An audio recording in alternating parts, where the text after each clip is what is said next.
Hey everyone, welcome to my YouTube channel different classes. आज हम लोग पढ़ने वाले हैं क्लास 10th का ज्योग्राफी का चैप्टर 2, जो कि है वन्य एवं वन्य जीव संसाधन का वायरल प्रश्न, जो कि आप सभी के बोर्ड एग्जाम 2024 के लिए बहुत ही इंपॉर्टेंट होने वाला है। ठीक है, अभी तक आप लोगों ने क्लास 10 का फर्स्ट चैप्टर ज्योग्राफी का, जो कि है संसाधन एवं विकास का इंपॉर्टेंट क्वेश्चन नहीं देखा है तो जाके देख सकते हैं। लिंक मैंने नीचे डिस्क्रिप्शन में दे रखा है। ठीक है, तो वीडियो को पूरा एंड तक देखिएगा और चैनल पर नए हैं तो चैनल को सब्सक्राइब कर लीजिएगा। ठीक है, ताकि ऐसे ही इन्फॉर्मेटिव वीडियो आपको पहुंचते रहे। ठीक है, तो चलिए बिना लेट के वीडियो को स्टार्ट करते हैं। ठीक है, तो देख सकते हैं दोस्तों, हमारा जो पहला जो क्वेश्चन है कि क्वेश्चन नंबर 1 कि इनमें से कौन सा संरक्षण तरीका समुदायों का सीधी भागीदारी नहीं करता।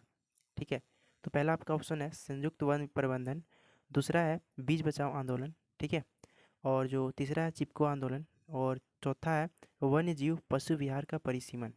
अब हम लोग क्वेश्चन को समझते हैं। सबसे पहले क्वेश्चन क्या बोल रहा है कि कौन सा जो तरीका है, जो भी ऑप्शन दिया गया है उसमें से कौन सा जो तरीका है वो समुदायों का भागीदारी नहीं करता। सीधा जो है वो समुदाय इस पे कोई भी मतलब कि उसका भागीदारी नहीं रहता।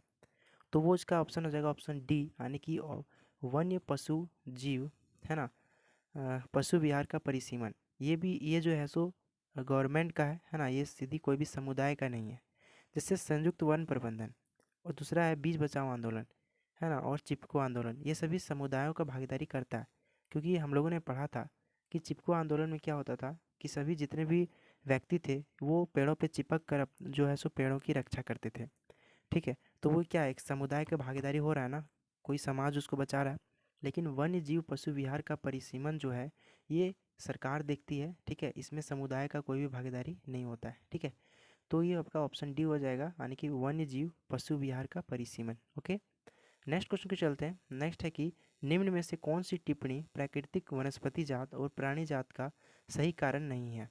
मतलब कि कौन सा टिप्पणी यहाँ पर दिया गया है जिनमें आपका प्राकृतिक वनस्पति जात और प्राणी जात का कोई भी यहाँ पर, है ना, प्राणी जात का कोई भी सही कारण नहीं है। ठीक है, तो इसमें जो आपका जो राइट आंसर हो जाएगा दोस्तों, वो हो जाएगा ऑप्शन सी, यानी कि पशुचारण और ईंधन लकड़ी जमा करना। क्योंकि हम अगर पशुचारण करेंगे और ईंधन के लिए लकड़ी जमा करेंगे तो भी किसी भी प्रकार का प्राकृतिक वनस्पति जात और प्राणी जात का कोई भी ह्रास नहीं होगा। ठीक है, कोई भी उसको जो है सो क्षति नहीं पहुंचेगा। ठीक है, तो इसका राइट आंसर हो जाएगा ऑप्शन सी, है ना, पशुचारण और ईंधन लकड़ी एकत्रित करना। नेक्स्ट क्वेश्चन के चलते हैं। नेक्स्ट है कि निम्नलिखित में से कौन सी स्थानिक जाति का उदाहरण है। स्थानिक जाति कौन सा है, तो इनका जो होगा दोस्तों वो हो जाएगा ऑप्शन बी, यानी कि निकोबारी कबूतर। ये जो है वो स्थानिक जाति का एग्जाम्पल्स है। ठीक है, क्योंकि स्थानीय क्षेत्र में पाया जाता है वो आपका निकोबारी कबूतर ही पाया जाता है। ठीक है, चलिए नेक्स्ट क्वेश्चन के चलते हैं। नेक्स्ट हमारा है कि निम्नलिखित में से किस राज्य में सर्वाधिक अस्थायी वन क्षेत्र है।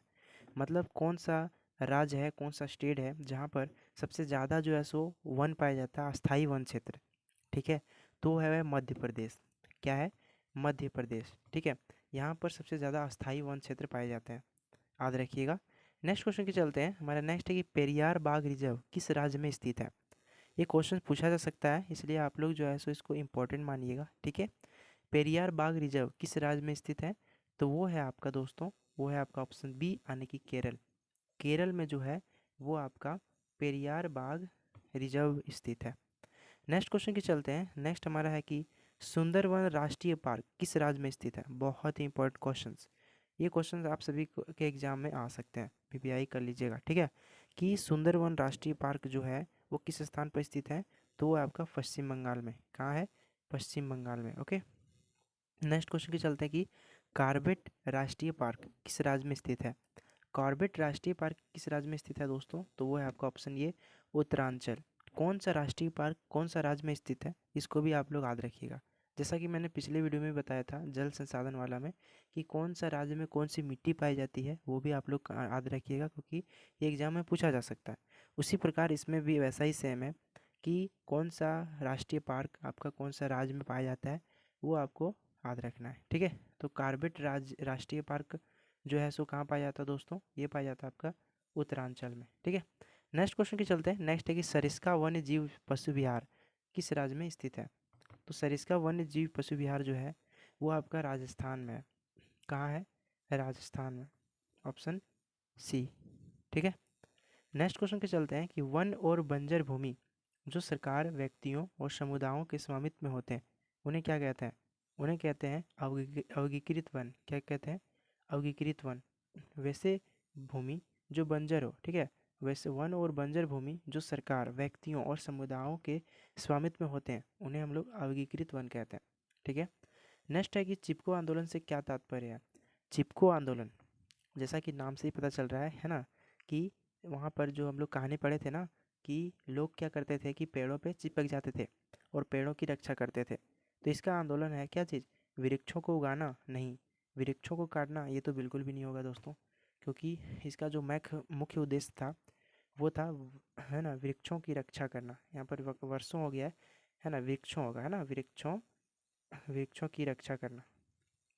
ठीक है। तो चिपको आंदोलन का जो मुख्य कारण था, वो जो मुख्य तात्पर्य था, वो था वृक्ष का रक्षा करना, नहीं वृक्षों को काटना। ओके। तो ऑप्शन सी हो जाएगा, वृक्षों की रक्षा करना।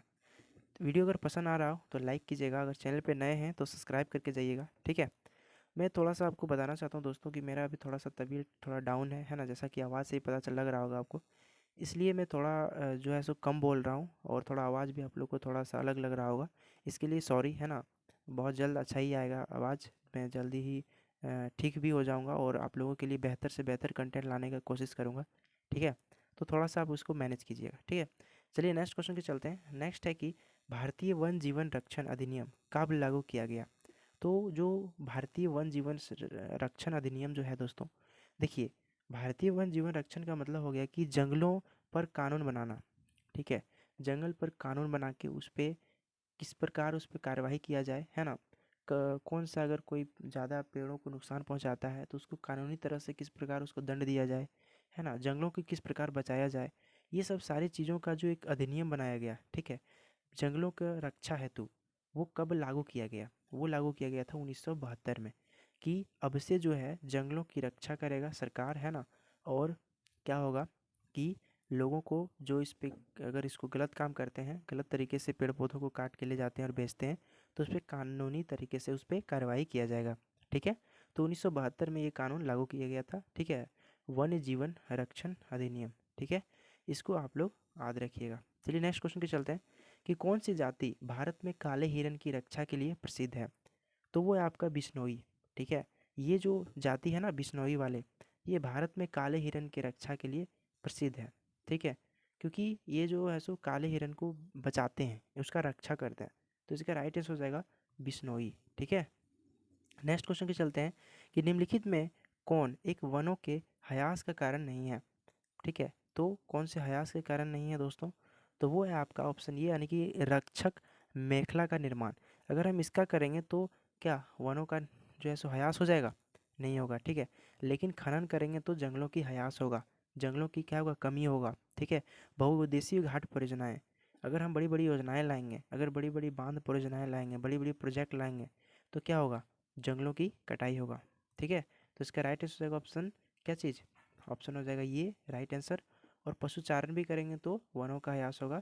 ठीक है। लेकिन अगर रक्षक मेखला का निर्माण करेंगे, ठीक है, तो ये आपका जो है सो आपका जंगलों का, वनों का ह्रास कारण नहीं होगा। ठीक है। तो ऑप्शन ये इसका राइट आंसर हो जाएगा। नेक्स्ट क्वेश्चन के चलते हैं कि भारत में कितने पादप जातियां लुप्त होने का खतरा है? मतलब कि भारत में ऐसे कितने पादप जातियां हैं जो लुप्त होने के कगार पे हैं? ठीक है। वो अब लुप्त हो जाएगा। तो 1500 ऐसे पादप जातियां हैं जो जो है सो लुप्त होने की कगार पे है।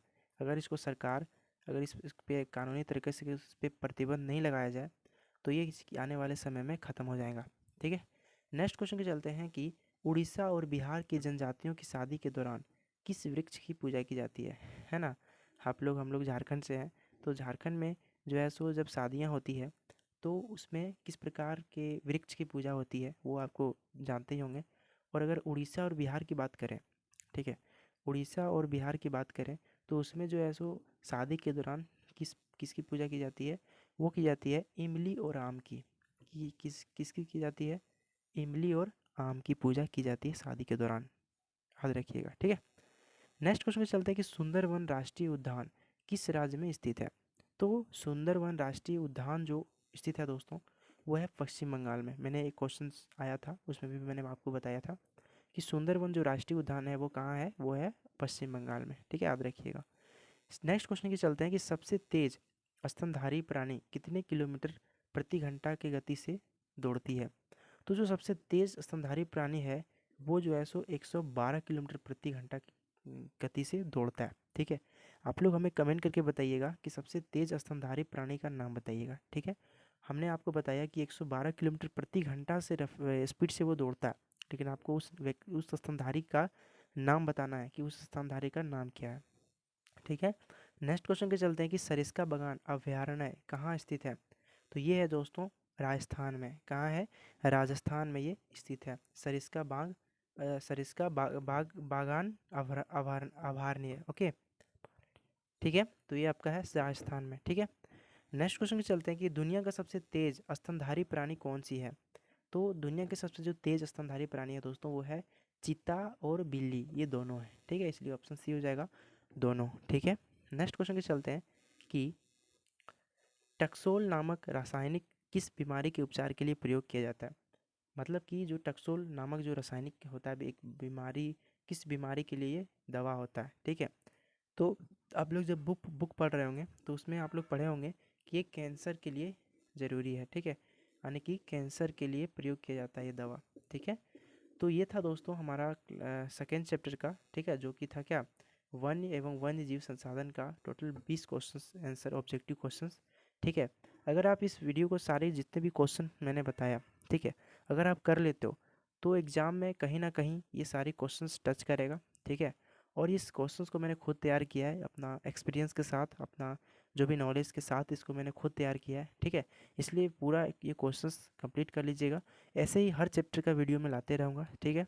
तो चैनल पे नए हैं तो चैनल को प्लीज़ सब्सक्राइब कर लीजिएगा और अपने दोस्तों को भी शेयर कर दीजिएगा ताकि उनको भी सारे ये वीडियो मालूम चल सके। तो चलिए मिलते हैं फिर अगले वीडियो में, तब तक रखिए अपना ख्याल, है ना। हंसते रहिए, मुस्कुराते रहिए, पढ़ते रहिए।